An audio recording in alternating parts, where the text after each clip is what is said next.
I'm Taro. When a mother carries the world in silence. Dear one, have you ever noticed a mother sitting alone in the dark? The whole house asleep, yet she remains awake. Not because she can't sleep, but because her heart won't rest. There's no noise, no requests, no one calling her name, yet her body is still alert, her breath still shallow. She's the one who remembers the doctor's appointment, the one who folds the laundry, the one who worries in silence, who celebrates in silence, who even breaks in silence. No one sees it, but it's there.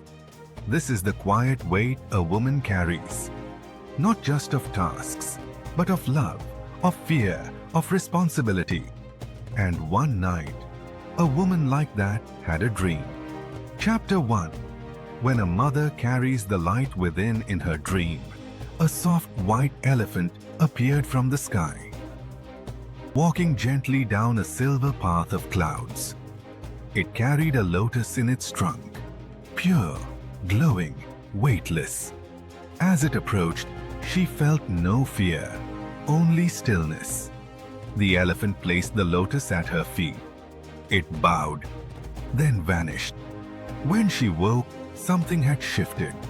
The weight in her chest was softer, as if something sacred had been planted there. Some say the dream was a sign of future greatness, but perhaps more deeply, it was a reminder that even when we feel we're drowning in the ordinary, something extraordinary can still choose us. Not because we are perfect, but because we are present. Not because we are loud, but because we are listening. And in that stillness, a light began to grow within her. Reflection. Think of one moment in your life when something gentle found you. A word, a dream, a gesture. Let it remind you. You don't have to chase the light. You only have to welcome it. Write down one thing you hope the light brings into your life and keep it close. Chapter 2. The light you once had and why you forgot it. We were all born carrying a light. Have you seen a child laugh without restraint? A child who hugs the mailman, feeds the birds, sings to the clouds. That was you. But slowly the world taught you otherwise. Taught you to be careful. Taught you to be quiet. Taught you that light is dangerous because it attracts attention, and attention attracts judgment. So you learn to cover it up. You put on responsibility. You put on doubt. You put on silence. And now, some days you wonder, did I ever really shine?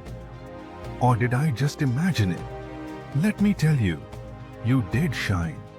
And that light is not gone. It's just waiting.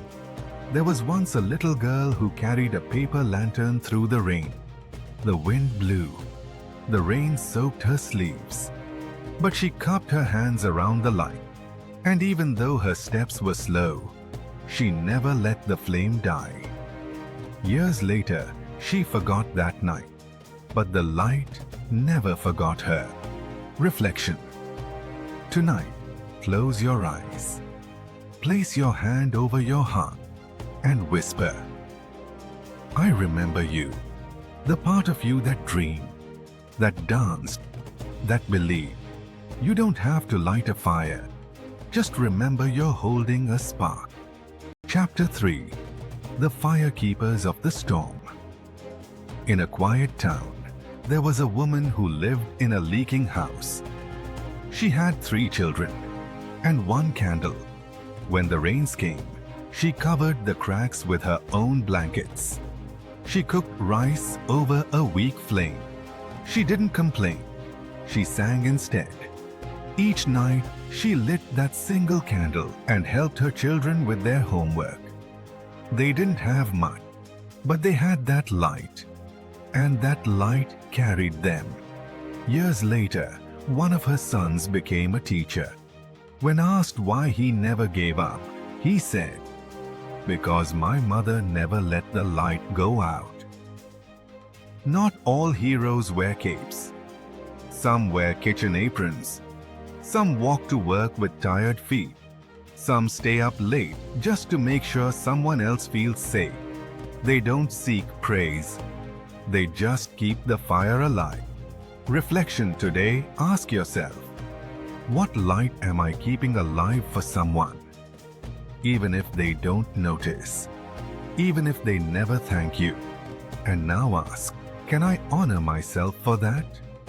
Chapter 4. Passing the light. At the end of a small alley lived an old teacher. No signboard, no salary, just a few stools and a dusty chalkboard.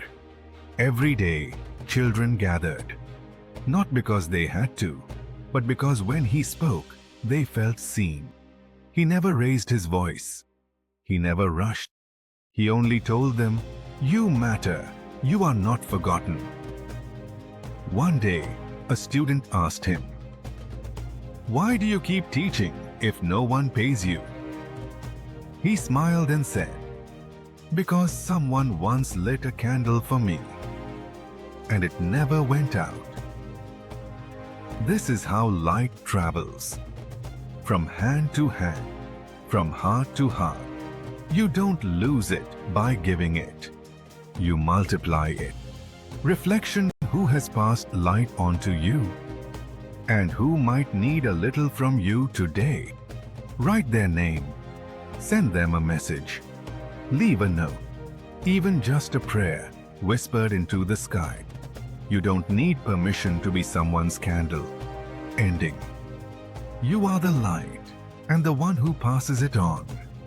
Dear listener, if today has felt heavy, if your breath has been shallow, if no one said it, I will.